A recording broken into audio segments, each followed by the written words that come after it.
Assalamualaikum warahmatullahi wabarakatuh. Perkenalkan, kami dari kelompok 8 yang terdiri dari 3 anggota. Yang pertama, saya sendiri, Wilda Andriani Safitri.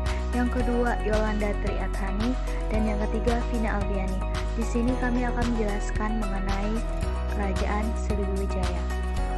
Kerajaan Sriwijaya merupakan kerajaan bercorak Buddha yang memiliki hegemoni di wilayah Indonesia bagian barat. Kerajaan Sriwijaya yang diperkirakan berdiri pada abad ke-7 dikenal sebagai kerajaan maritim terbesar di Nusantara. Selain itu, Sriwijaya juga menguasai dua perairan laut penting dalam perdagangan Nusantara, yaitu Selat Malaka dan Selat Sunda. Kerajaan Sriwijaya didirikan oleh Raja Dapuntahiang Sriwijaya Nasa. Ia membangun kerajaan dari selatan Sumatera, Jambi, dan mengembangkan sayap hingga semenanjung Malaysia. Dapuntahiang Sriwijaya Nasa adalah Maharaja Sriwijaya pertama yang dianggap sebagai pendiri Kedatuan Sriwijaya. Namanya disebut dalam beberapa prasasti awal Sriwijaya dari akhir abad 7 yang disebut sebagai prasasti-prasasti Sidhayatra. Karena mengalap berkah dan menaklukkan wilayah-wilayah di sekitarnya, ia berkuasa sekitar perempat terakhir abad 7 hingga awal abad 8, tepatnya antara kurun waktu 670 Masehi hingga 702 Masehi. Raja bergelar Dapuntahiang melakukan Sidhayatra atau perjalanan suci dengan naik perahu. Ia berangkat dari Minangkabau dengan membawa satu armada dengan kekuatan 20.000 bala tentara menuju ke Matajab dan menaklukkan beberapa daerah. Beberapa prasasti lain yang ditemui juga menceritakan Sidhayatra dan penaklukan wilayah sekitar oleh Sriwijaya, yaitu prasasti yang ditemukan di Kota Kapur di Pulau Bangka sekitar 686 Masehi, Karangpalas Pasemah di selatan Lampung, semua menceritakan prasasti yang sama. Dari keterangan prasasti-prasasti ini dapat disimpulkan bahwa Dapuntahiang mendirikan kerajaan Sriwijaya setelah mengalahkan musuh-musuhnya di Jambi, Palembang, selatan Lampung, dan Pulau Bangka, dan bahkan melancarkan serangan ke bumi Jawa yang mungkin menyebabkan reruntuhan kerajaan Tarumanegara di Jawa Barat. Silsilah para raja kerajaan Sriwijaya. 1. Dapuntahiang Sriwijaya atau Prasasti Kedukan Bukit 683 Masehi. Prasasti Talangtuo 684 Masehi. 2. Sri Indawarman atau Berita Cina 724 Masehi. 3. Rudra Wikrama atau Berita Cina 728 Masehi. 4. Wisnu atau Prasasti Ligor 775 Masehi. 5. Maharaja atau Berita Arab 851 Masehi. 6. Balaputra Dewa atau Prasasti Nalanda 860 Masehi. 7. Sri Udaya Dityawarman atau Berita Cina 960 Masehi. 8. Sri Udaya Ditya atau Berita Cina 962 Masehi. 9. Sri Cudamani Warma Dewa atau Berita Cina 1003. Prasasti Leideng 1044 Masehi. 10. Maravia Tunggawarman atau Prasasti Leideng 1044 Masehi. 11. Sri Sanggrama Wijaya Tunggawarman atau Prasasti Kola 1004 Masehi. Letak geografis. Kerajaan Sriwijaya terletak di daerah lintasan pelayaran dan perdagangan antara Asia Timur Asia Selatan. Pusat pemerintahan Kerajaan Sriwijaya berada di Palembang yang terletak di tepi Sungai Musi atau sekitar Bukit Seguntak dan Kota Palembang, Sumatera Selatan. Sungai Musi menjadi sarana transportasi utama bagi masyarakat Sriwijaya. Dari daerah ini, Kerajaan Sriwijaya berkembang menjadi kerajaan maritim terbesar di Asia Tenggara. Dengan letak yang sangat strategis, mendorong para pedagang untuk melakukan kegiatan perdagangannya. 1. Aspek kehidupan politik Kerajaan Sriwijaya. Pada awalnya Sriwijaya hanya berupa kerajaan kecil. Pada saat itu di Selat Malaka terdapat 3 kerajaan, yaitu Sriwijaya, Melayu, dan Kedah. Pada 695 Masehi, Kerajaan Melayu dan Kedah sudah menjadi kerajaan bawahan Sriwijaya dan memungkinkan Kerajaan Kedah ditaklukkan oleh Sriwijaya. Raja-raja Sriwijaya melaksanakan politik ekspansi. Pada masa pemerintahan Raja Dapunta Hyang Sri Jayanasa, Sriwijaya berhasil memperluas wilayah kekuasaannya hingga Jambi dengan menaklukkan daerah Minangkabau yang sebelumnya merupakan wilayah kekuasaan Kerajaan Melayu.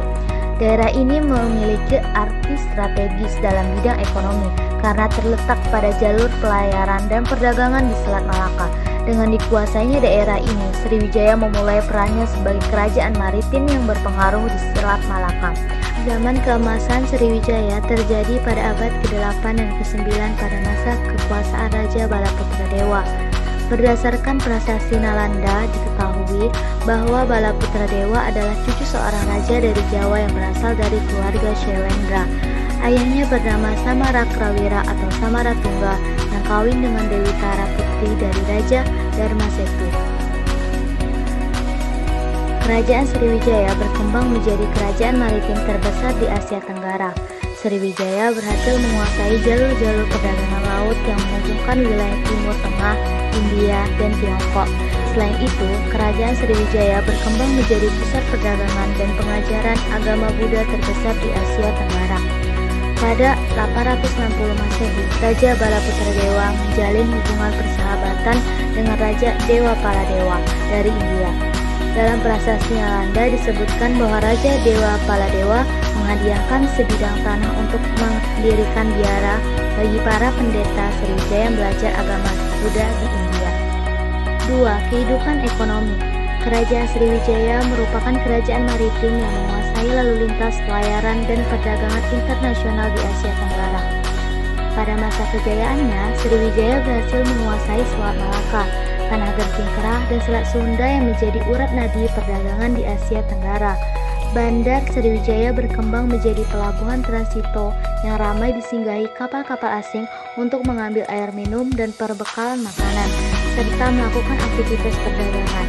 Kerajaan Sriwijaya memperoleh banyak keuntungan dari komoditas ekspor dan pajak kapal asing yang singgah di pelabuhan-pelabuhan di Sriwijaya. Perkembangan Sriwijaya menjadi kerajaan maritim terbesar di Asia Tenggara didorong oleh adanya faktor-faktor. Yang pertama, letak strategis di jalur perdagangan internasional. Kedua, kemajuan pelayaran dan perdagangan antara Tiongkok dan India melalui Asia Tenggara. Tiga, teruntungnya kerajaan Funan di Indo-Tiongkok. Tentunya Funan memberi kesempatan bagi Sriwijaya untuk berkembang sebagai negara maritim menggantikan Funan. 4. Kemampuan Angkatan Laut Sriwijaya dalam melindungi pelayaran dan perdagangan di perairan Asia Tenggara. Kehidupan agama. Kerajaan Sriwijaya dikenal sebagai pusat pengajaran agama Buddha. Agama Buddha yang berkembang di Sriwijaya adalah aliran Mahayana. Menurut laporan Aising, pada abad ke-7 Masehi di Sriwijaya terdapat 1000 biksu yang belajar agama Buddha di bawah bimbingan Sakyakirti. Sakyakirti merupakan salah satu dari 7 cendekiawan agama Buddha yang diceritakan dalam catatan Aising. Selain mengajar agama Buddha, Sakyakirti menyusun kitab undang-undang berjudul Hastadanda Karsta. Kitab ini kemudian diterjemahkan oleh Aising dalam bahasa Tiongkok. Kehidupan sosial budaya. Dari berbagai sumber sejarah dapat diketahui bahwa pada abad ke-7 Masehi kehidupan masyarakat Sriwijaya sangat dipengaruhi oleh ajaran Buddha Mahayana. Hubungan antara raja dan rakyatnya pada masa itu berlangsung harmonis. Informasi keharmonisan hubungan ini tertulis pada beberapa prasasti yang dibuat pada abad ke-7 Masehi.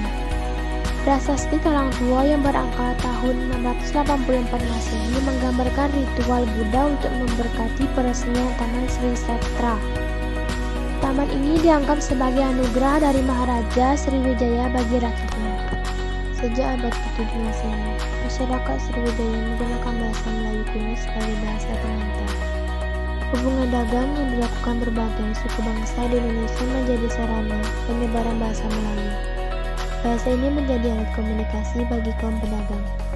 Sejak saat itu bahasa Melayu menjadi lingua franca dan digunakan secara luas oleh banyak penutur Indonesia.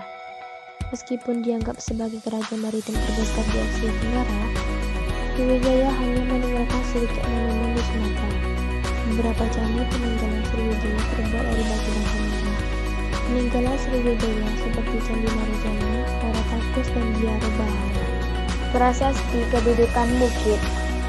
Prasasti ini ditemukan di tepi sungai Tatang yang merupakan prasasti tertua dari kerajaan Sriwijaya yang ditulis pada tahun 605 Saka atau sekitar 683 Masehi. Pada prasasti tersebut bertuliskan bahwa Dapunta Hayang Sri Jagayana mengadakan perjalanan suci dengan menggunakan perahu bersama 20.000 personil. Prasasti Talang Tuo. Prasasti ini ditemukan di sebelah kota Palembang di daerah Talang Tuo. Prasasti ini ditulis dengan pada tahun 606 Saka atau sekitar 684 Masehi. Prasasti ini menerangkan pembangunan taman yang disebut Skerta atau Perintah Dapunta Hayang Sri Jagayana. Prasasti Talang Batu. Prasasti ini ditemukan di kolam Talang Batu. Perkirakan prasasti ini sejak 686 Masehi. Prasasti ini berisi mengenai kutukan-kutukan terhadap siapa saja yang melakukan kejahatan, tidak mengikuti peraturan kerajaan atau perintah raja. Prasasti ini juga memuat data-data mengenai penyusunan ketatanegaraan kerajaan Sriwijaya. Prasasti Karangberahi. Prasasti ini ditemukan di desa Karangberahi, Jambi, yang ada sekitar tahun 686 Masehi yang memiliki tulisan kutukan bagi wilayah yang tidak tunduk pada kerajaan Sriwijaya. Baiklah, itulah sedikit tentang penjelasan dari kelompok kami. Maaf jika ada kesalahan dalam penjelasan atau penulisan. Kami meminta maaf. Kami akhiri dengan wassalamualaikum warahmatullahi wabarakatuh.